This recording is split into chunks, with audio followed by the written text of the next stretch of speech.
on scene can serve search warrant. Call on the radio for assistance. Shots fired. 489 Van Zant Road. Details today after police in London, Kentucky shot and killed a man while allegedly serving a warrant at the wrong home. Court documents now confirming that police were looking for a stolen weed eater. Guys, this story began on December 23rd, 2024, when police get a report that a weed eater has been stolen from a home belonging to Judge David Westerfield.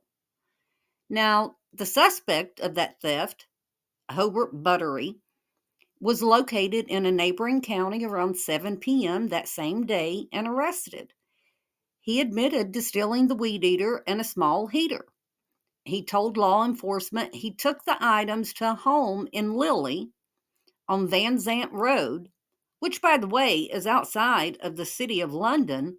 So that's the first red flag as to why London police will serve this search warrant. Around 11:50 p.m., London police arrive at 511 Van Zant Road to serve the search warrant. The address is clearly displayed. They are at the wrong house. They are at the home of 63-year-old Douglas Harless. Within a minute, I think they said it's about a minute and 9 seconds, they breach the door, fire 5 shots, and an innocent man lost his life due to a stolen weed eater.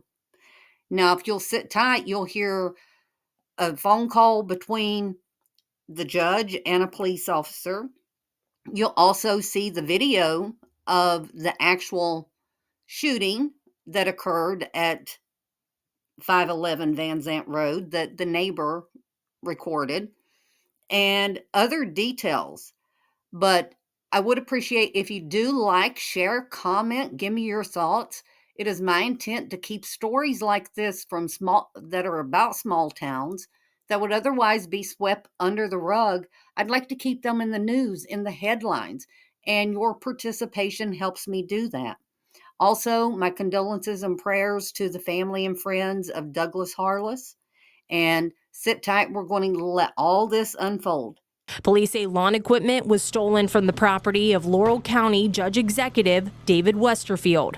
Last Sunday night, there was items stolen from my property.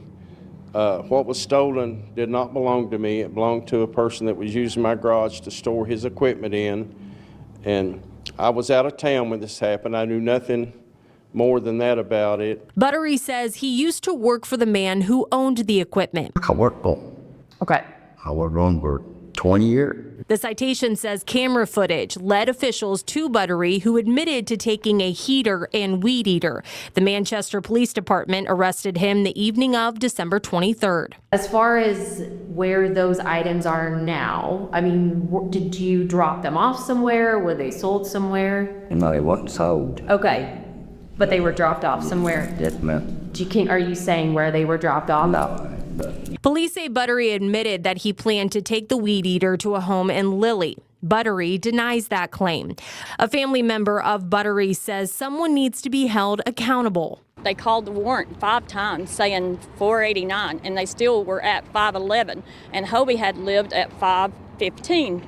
So that would still put him at the wrong address, no matter what address they would have went into there. Buttery says he no longer lives on Van Zant Road and doesn't know why police showed up to Harless's home that night. I think it's wrong. I mean, every bit of that's wrong. The way they done it, everything's wrong. I mean, they didn't have no reason to go to that man's house. I didn't tell them nothing about that man, so I don't know why they was at that man's house, period. Okay. I didn't tell them no address. I didn't tell them nothing like that. A stolen weed eater should not lead up to a man getting killed. I don't care where you're at, what's going on, that should not happen. Guys, I have so many questions about this alleged search warrant. It wasn't recorded within 24 hours as required. Everyone that requests it is denied, stating that they do not have it yet. And the list goes on and on. So many red flags. Why was the police department serving this search warrant that would normally be served by the sheriff?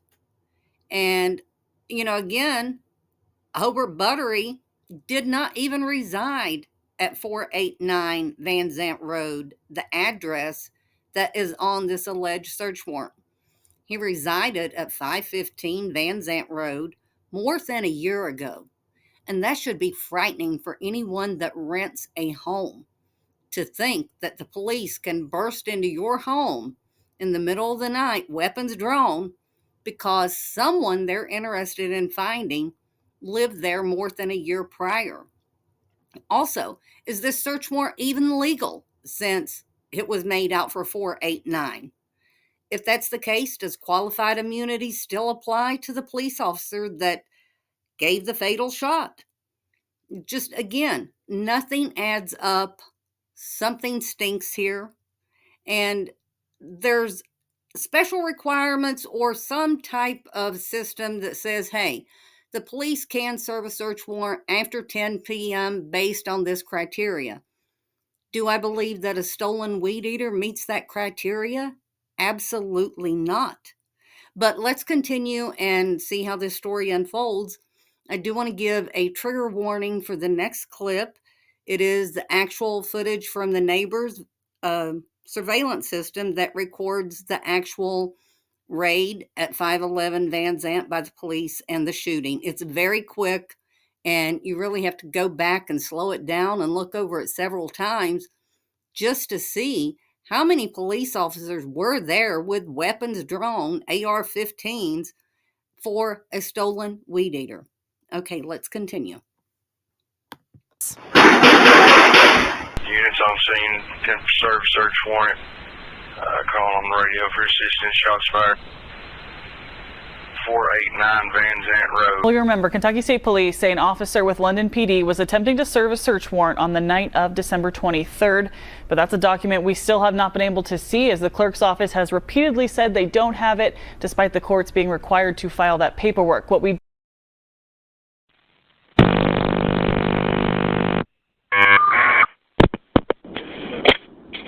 Dispatch. Go ahead. Got a guy on the line wanting to speak to you. All right. Sir, I've got you hooked in with Officer Hale. All right, thank you. Yes, sir, this is Officer Hale. How can I help you? Hey, David Westerfield. How you doing? Hey, David, what you doing, old buddy? I've been up there to look at my place to see what was gone. Okay. They cleaned me up. But I have no way of itemizing anything, so I ain't going to worry about my stuff. What I'd like to do, if possible, if somebody could question him and see what he done with my nephew's lawn mowing equipment. I don't know if that's a possibility. Well, I know they arrested him last night. Yeah, I do too. Yeah, they did arrest him last night. They got out with him over in Manchester. I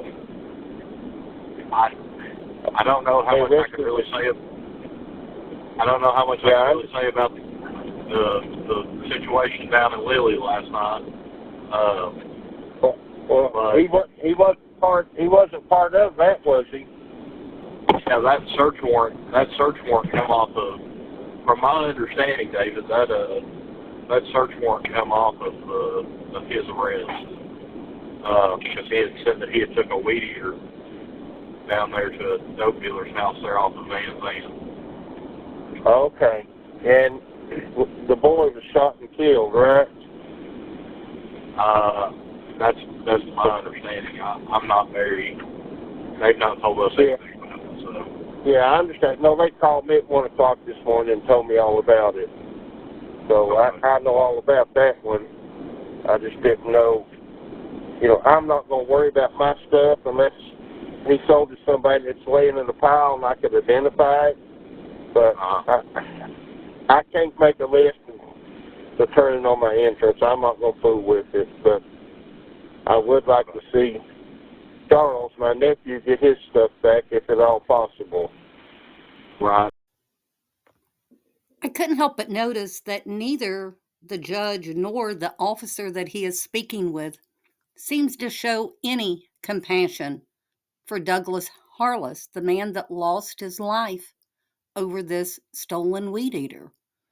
Also, I'd like to point out that although the judge says he knew nothing about it and he has no connection with these officers and has zero pull, he's not a fiscal judge.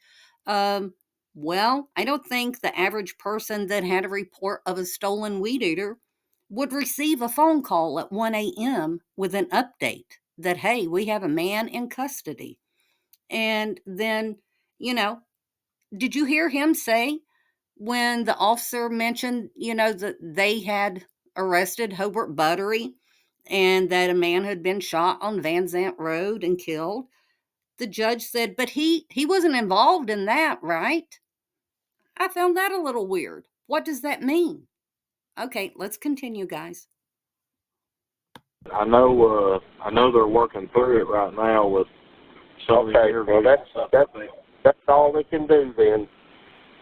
I do know, and I will tell you this. I don't know who called you last night, but me and Jamie, the case got turned over to Elbert Riley, and he said he had worked a couple of cases for you before. Okay. If you're familiar with Elbert, do you know Elbert? Yeah. Yeah, I know Elbert well. Yeah, Elbert. Yeah, you guys just do your job, and I won't bother you. And and the chips fall where they fall. I mean, it's hard to run this stuff down after it changes hands. Absolutely. I'd say what Hottie's probably going to do is probably try to check around there. I think probably going to check a couple more pawn shops and stuff like that. I'd say he's tried to sell a lot of that stuff. I know once the flea market's open back up, I may go check and see if he didn't try to drop any of that stuff off to somebody that sells at the flea market or Facebook Marketplace or anything like that. But right. I hate that cleans you out, Dave, especially with everything going on, and especially right around Christmas time. Well, and also I found out this morning if there's a homeless person staying back there in my back building, Jared, and my neighbors have seen him several times, and none of them has told me about it till this morning. You been having a homeless guy stay in that building back there? Yeah, not my garage out behind the house, but the other building. He's staying in there at night. Really? So, I've got two renters there that's been seeing him, but neither one of them has called and told me till this morning. Well, I'll tell you this: if you want me to, I can get up with both the night shift sergeants there and have them. Obviously, I have to ask this question, but I kind of know the answer to it. Obviously, nobody's supposed to be in that building. That's correct. So if we end up finding them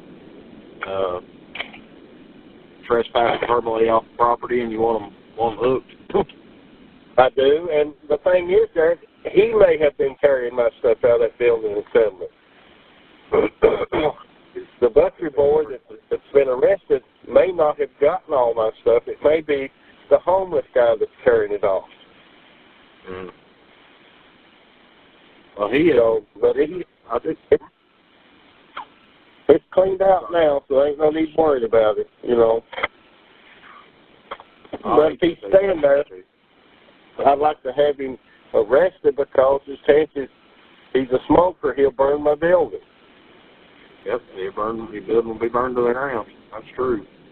So, but if they get a chance, I know it's Christmas and all that, so maybe after Christmas they can maybe go by there. If not, I'll drive to town every night and see if he's there.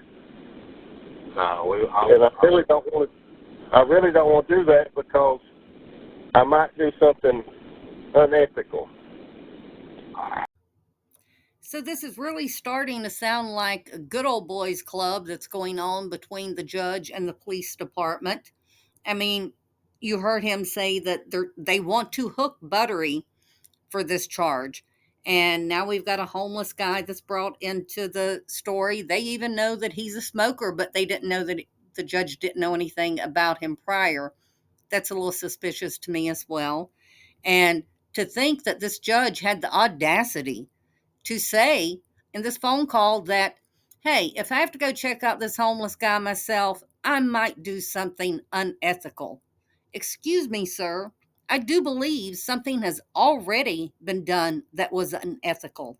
Okay, let's continue. So this is really starting to sound like a good old boys club that's going on between the judge and the police department. I mean, you heard him say that they want to hook Buttery for this charge.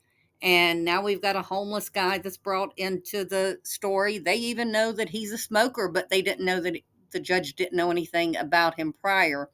That's a little suspicious to me as well. And to think that this judge had the audacity to say in this phone call that, hey, if I have to go check out this homeless guy myself, I might do something unethical. Excuse me, sir. I do believe something has already been done that was unethical. Okay, let's continue. Well, I know one thing. I'll take care of you. Like I said, you've always been real good to us, and Miss Karen's always been real good to me. So I don't care one bit to do as much as I can to try to help you out. That's why I told Jamie yesterday. I said I'm gonna work my guts out on this case today to try to help David and them best I can. He said, well, you know, he said, do you know David and Karen real well? I said, buddy, my mom adores David Karen Westerfield. I said, absolutely. Yeah, if you get a chance, you know, maybe after Thursday or Friday, y'all can check it. And I know you got other stuff to do right now. Mm-hmm. So just if we get something out of this guy, it would be good. You know that he's taken. If not, then we'll just go on. Oh, heck, he even admitted to stealing stuff that your nephew there hadn't even had really reported. He said something about a weed eater and a heater from out back around the side of that garage there, and he's broke in that building and stole everything from your nephew.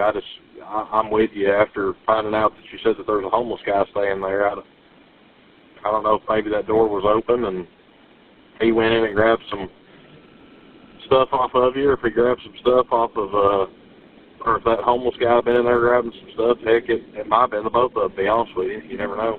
That's true. See, that door back on that back building, somebody kicked it in quite some time ago, and I've been sorry acting around and not changed it out. All you got to do is push on it to get it open. So, but anyway, we'll just do what we can. Absolutely, that's the best thing we can do, ain't? That's for sure. And we'll be good either way. Well, I hope we've done our job pretty good for you there. We got pretty quick on it with that butcher boy. So he's in jail, and that's his third PFO. So you know he's facing 10 years, and I'll see if I can't make that stick.